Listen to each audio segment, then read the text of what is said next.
Meera road में इन दिनों चोरी की वारदात मानो आम बात हो गई है। आए दिन कहीं ना कहीं चोर बेखौफ होकर चोरी की घटना को अंजाम दे रहे हैं। मगर कल रात चोरों ने एक पॉश इमारत में बेखौफ चोरी करके इस घटना को अंजाम दिया। उससे तो यही लगता है कि इन चोरों के दिल में कानून का जरा भी खौफ नहीं है। साथ ही चोरी करते समय अगर इनके रास्ते में कोई पड़ा तो उसे जान से मारने से भी ये लोग नहीं चूकते। कल रात भी अगर वॉचमैन अपनी जान बचाने के लिए जोर जोर से नहीं चिल्लाता और ठीक समय पर उसे मदद नहीं मिलती तो शायद चोरों ने उसका भी काम तमाम कर दिया होता। रात के करीब 4 बजे के करीब मैं गहरी नींद में सो रहा था तो कुछ आवाज़ें आने लगी नीचे से कि मुझे बचाओ बचाओ, मुझे मार डालेंगे। ऐसा लगा कि मुझे कोई मतलब कहीं पे कुछ हो रहा है। तो मेरी वाइफ ने मुझे जगाया और बोला कि जरा देखो जरा बाहर क्या हो रहा है, किसी को शायद कोई मार रहा है, जरा छुड़ा दो। तो मैं फिर जिस साल में था बिस्तर से उठा और फिर मैं घर से बाहर निकला। घर से बाहर निकलने के बाद ही जो है ना मैं सोचा कि जो है ना अपने फ्लोर के सारे लोगों को मैं इकट्ठा कर लूँ, बुला लूँ। तो जो है मैं कड़ी से मतलब जो है ना दरवाज़ा खोलने लगा तो देखा सबके कड़ी लगे हुए हैं। तो एक का कड़ी में खोलने लगा बेल बजा के। तो उसी दौरान जो है मुझे सीढ़ी के 2-3 स्टेप के ऊपर से जो है ना 3-4 आदमी को दिखा। मुझे मेरे ऊपर पत्थर बरसाना चालू कर दिया। पत्थर मारा तो मेरे सर पे इतना बड़ा पत्थर लेके मारने की कोशिश किया। जब मैंने हाथ से उसको रोकने की कोशिश किया तो मेरे हाथ पे लगा। तो उसके बाद बोला कि माँ बहन की गाली दे के बोलने लगा कि अभी जान से मार दूंगा। तो इस तरह से बोलने लगे और रॉड और वो जो उसके पास जो भी औजार थे वो लेके मारने के लिए मुझे मतलब आगे बढ़े।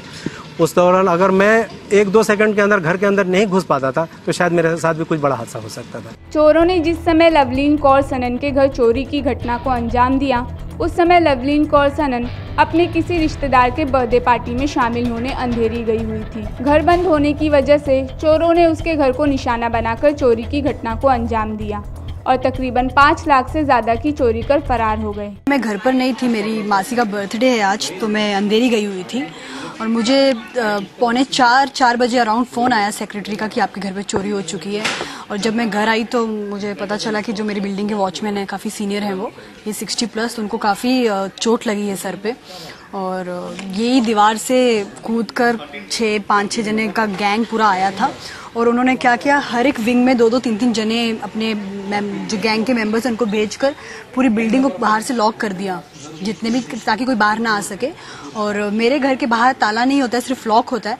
तो मेरे घर के अंदर वो लोग घुस कर उन्होंने चोरी कर ली। कैश गया है और गोल्ड गया है काफ़ी। सीसीटीवी में कैद तस्वीरों में साफ साफ देखा जा सकता है कि किस तरह चड्डी बनियान गैंग के चोर हाथ में लोखंड का सरिया लेकर बिना किसी डर और खौफ के बिंदास इमारत में जा रहे हैं। और जब चोरी कर जाते समय वॉचमैन उनके सामने पड़ गया तो उसे किस बेरहमी से पीट रहे हैं। वॉचमैन के ऊपर हमला हुआ है, 18 स्टिचेस आए उनके सर पे, रॉड से भी हमला हुआ। एक जो है वाइट थोड़ा धोती मतलब ये चड्डा टाइप का था और वाइट बनियान पहने हुए थे। बाकी सब जो है ना लाल चड्डा पहने हुए थे, लाल बनियान पहने हुए थे, लाल बैग था और थोड़े मतलब काले सांवले इस तरह के लोग थे और आदिवासी टाइप के लोग दिख रहे थे पर हिंदी साफ बोल रहे थे। वहीं इस मामले में नयानगर पुलिस ने अज्ञात चोरों के खिलाफ चोरी का मामला दर्ज कर लिया है और उनकी तलाश में जुट गई है। काय तिथे लवी हरिंदरपाल सिंग सायन या शासन म्हणून आहेत, ते अभिनेत्रीचं काम करतात। त्या रिगल आर्केड 4थ्या माळ्यावर राहतात, त्यांचा 401 नंबर रूम आहे। ते रात्री त्याच्या मावशीकडे लोखंडवाला कॉम्प्लेक्समध्ये गेल्या होत्या। 10:30च्या 11:45 सुमारास बंद करून गेल्या। सकाळी त्यांना फोन आला की बाबा त्यांच्या घरी चोरी झालेली आहे। मग त्या आल्या तेव्हा कळलं की पाठीमागच्या बाजूने त्यांचं असं कंपाऊंड वॉल आहे जवळजवळ 12-13 फुटाचं, त्याच्यावरून काही व्यक्ती आतमध्ये घुसल्या। ते वर जाऊन त्यांनी त्यांच्या दरवाजाला फक्त लॅच लावली होती, कडी लावली होती, फक्त लॉक नव्हतं। ते तेवढं यांनी उचकटलं कटावणी वगैरे सारख्याने। आतमध्ये गेलं, आतमध्ये कवाडाला काही लॉकच नव्हतं, त्याच्यामधले जे पैसे वगैरे असेल म्हणजे 4,60,000 रुपयाचा माल घेऊन गेले। जात असताना वॉचमॅन आला, वॉचमॅनने त्याला अडवण्याचा प्रयत्न केला तर वॉचमॅनला दगड वगैरे फेकून मारला त्यांनी काय आणि तिथून ते पळून गेले। कैमरा पर्सन विनय दुबे के साथ Shama Khan, the Times 24x7 news, Mumbai.